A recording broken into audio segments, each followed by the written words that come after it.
Today, I'm going to show you how to find a property on market on the MLS in 7 easy steps. In seven easy steps. Now, I am a licensed realtor, therefore I'm going to be using my own MLS service, which is Realtrax. If you don't have an MLS service, that's fine. You can do the exact same thing on Zillow, Redfin, or Realtor.com. So coming over here, I already have pulled up Columbia, Tennessee, because this is currently where I'm investing. I organize my search results from lowest price to highest price. Right off the bat here, we'll start with this one, 122 Graham Street for $112,000. Investor special, home needs to be completely gutted.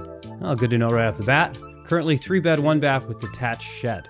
All right, so first off, I want to know how many beds and bath. It's 3 and 1 at 1,252 square feet for $112,000. Step number 2, you're going to estimate what's called the ARV. That means after repair value. This is what I can sell the property for after it's flipped. I'll show you how to do that now. Back to results. So what I want to do is I want to pull what's called comps. The way I pulled comps or comparable properties is I'm going to search in the general area, and I want to search for everything that has closed within the past 3 months. I do not like to go out 6 months or 1 year because, as we've seen with interest rates changing so quickly, this can change very fast. I also want to make sure I'm pulling similar properties with the same bed and bath count and square footage 300 below and 300 above. So I want to see properties that are a little bit under square footage and a little bit over square footage. I also want to try in the same neighborhood or subdivision and try not to cross any major streets. I may have to, but I'm going to try not to. And this is where it really helps knowing where you're flipping or knowing your market or having a realtor that's on location, because they can kind of tell you how the neighborhoods change from street to street. Sometimes they could be the same, sometimes they could be vastly different just by crossing a major cross street. So this is where our property is, 112. So right here we have a $429,000 property that closed within the last 3 months. Let's look at that one. That one's new construction, that one's out. $90,000 one, that one was definitely a flip that someone else bought. We have a 200, we had to cross a major cross street, that's fine. We had a $293,000 comp. That's within 2,200 square feet. Let's check out what that one looks like. All right, so this is a pretty basic house. It looks like it was just kept in good condition. It had a ramp, so it was definitely an old person house that is probably not updated, which I assume correctly, and was just in nice condition. All right, so we got a comp there for about 293. Now the square footage on that one was 2,200, and remember, our square footage was 1,252. So that one's a little too big, so that one's out. Let's check this one. This one's 285. That's 1,500 square feet. So here's a good comp, 1,500 square feet. And guys, I know I'm going kind of fast through this. This really is just going to take time and practice. You have to know your market. So this is definitely a renovation. Notice how we have new countertops. We have new bathrooms and tile. We have shiplap. If anytime you see shiplap, you know it's been renovated. Thank you, Joanna Gaines. We have one at 285. What about 210? 210, 820 square feet. So that one's a little bit smaller. Let's see the condition of this one. This one was another remodel. You can tell, brand new carpet. They didn't do much to the kitchen. It looks like they did put new appliances in. That's a good comp. A little bit small, but at least we're getting in the ballpark. Here we go, one that's 285. Let's see what this one was. See how they're very close to our subject property? All right, let's look at 285. This one's 2-bed, 2-bath, and 1,057 square feet. Now this one is definitely a remodel, and that is cherry. That is a beautiful remodel. Look at, they even have a custom fridge, custom ceilings, beautiful wood floors, breakfast nook. That one's got it all. Probably not going to spend that much on my flip. You can tell that one definitely deserved the 285 that it got because of the quality of work. So in summary, we have a 285, we have a 293, 286, excuse me. This is an older house, definitely been remodeled and lived in. So I'm gonna go on the conservative side. So we're gonna guesstimate the ARV on this property, if we were to get it flipped up, would be $230,000. Step number 3. So we're going to now determine how much we're gonna offer on this property. Is the ARV times 70%. That's gonna give us about 30% margin in the deal. Subtract the rehab cost, and that's gonna give us a precise number that we can feel safe in offering for this property. The 4th step is gonna be find the money. Now in this deal, I have some cash reserves that I'm going to use to come out of pocket with, but I'm going to be using a product called hard money. Hard money is a type of financing unlike a conventional or FHA loan that is easier to get but more expensive to use. Some of the numbers that you're going to have to take into consideration when it comes to hard money are the interest rate, the points up front, the reserves that they require, the duration of the loan, and how much they're actually going to cover so you know your down payment. Now, if all this sounds confusing, don't worry, because step 5 is to run the numbers.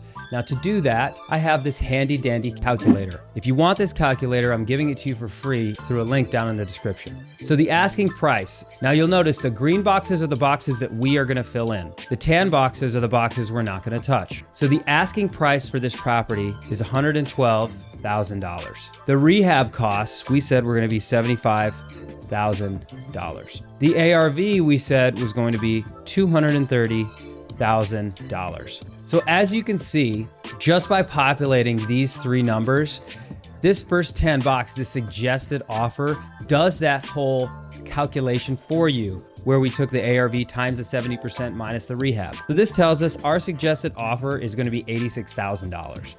So actual offer, this is a box that you can fill in so that you can kind of play with the numbers, see the most you can offer or the least you can offer. We're just gonna go with $86,000 and assume, hopefully they'll take it.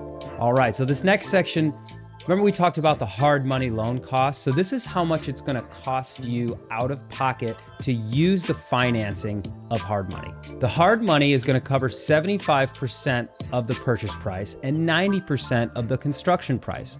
So that means I have to come out of pocket 25% for the purchase price and 10% for the construction costs. They're gonna charge us a rate of 12% annually. So they're gonna take the total amount of the loan, times it by 12%, divide it by 12 to get us a monthly interest-only payment, and they're gonna charge us that every single month that we have the loan out. Unlike a mortgage payment where you have principal and interest, hard money is interest only. Hard money points, they're gonna charge us 2.5% points up front. Now points is just kind of like an upfront fee that they charge you so they can make money. 2.5% of the total loan amount. Any miscellaneous fees, which we don't have. Now this next part is quiet costs. So this is another phrase for closing costs. There's gonna be closing costs on the first transaction when we buy the property and on the second transaction when we sell the property. I usually estimate closing costs of 2% of the purchase price. So that puts us at about $1,700. Here's our ARV of $230,000. Seller agent commission and buyer agent commission. So this is figuring in when we go to sell the property. I'm a licensed agent, so there's not gonna be a seller's agent commission, but we are gonna offer 3% to a buyer's agent that brings us a buyer. Duration of the project, I'm gonna guesstimate 6 months. It may take 4, which is what I'm hoping if we get into this deal, but I'm gonna estimate 6 just to be safe. You never wanna skimp on your numbers. You always wanna give yourself some padding, because that way you can enter into a deal confidently. Tax rate, I know for my local area is 7%. If you don't know your local tax rate, it will usually say in the listing what the annual taxes are, or you can go to the county assessor's website and look them up yourself. All right, here we go. So now we've plugged all of our numbers in. So guys, as you can see, that was super easy with the calculator. I literally plugged in 1, 2, 3, 4 numbers. You know, I already had my hard money loan calculated because I work with this lender and I know his numbers. As you can see, it populates all of the costs that I'm gonna need to get into this deal if I choose to. So this tells me the down payment between the construction loan and the purchase loan is $29,000.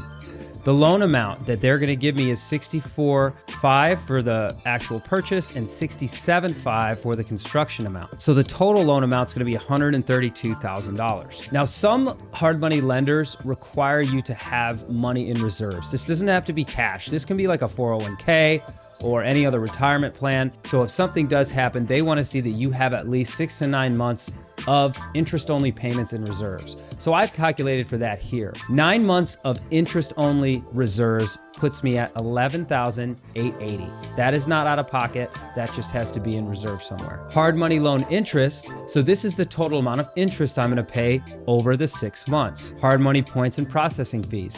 This is that 2.5% points that we talked about earlier up front.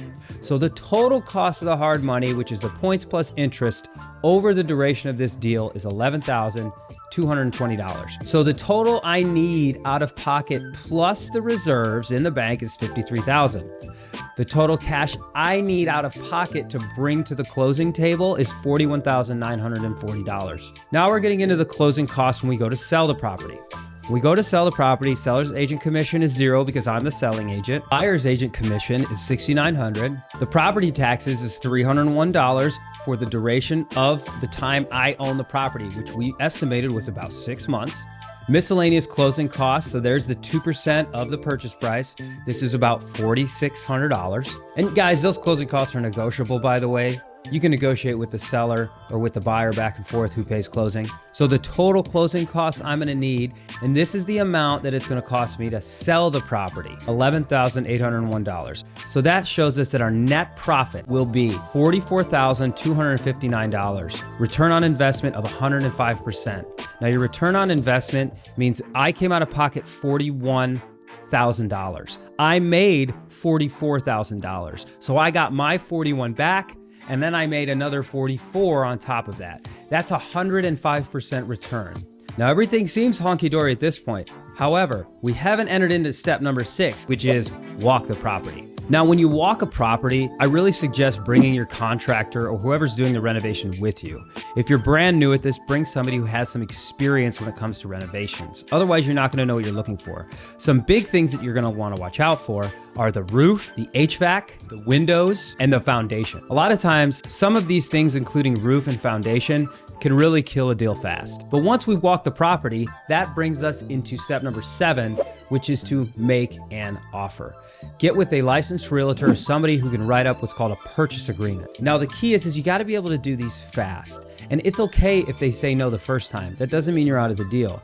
Real estate is a long game. It takes a lot of negotiation, and sometimes you win and sometimes you don't. Maybe you've been doing this for a while though, and you kind of have your eye on a fourplex. Well, check out this video to show you how to analyze a fourplex step by step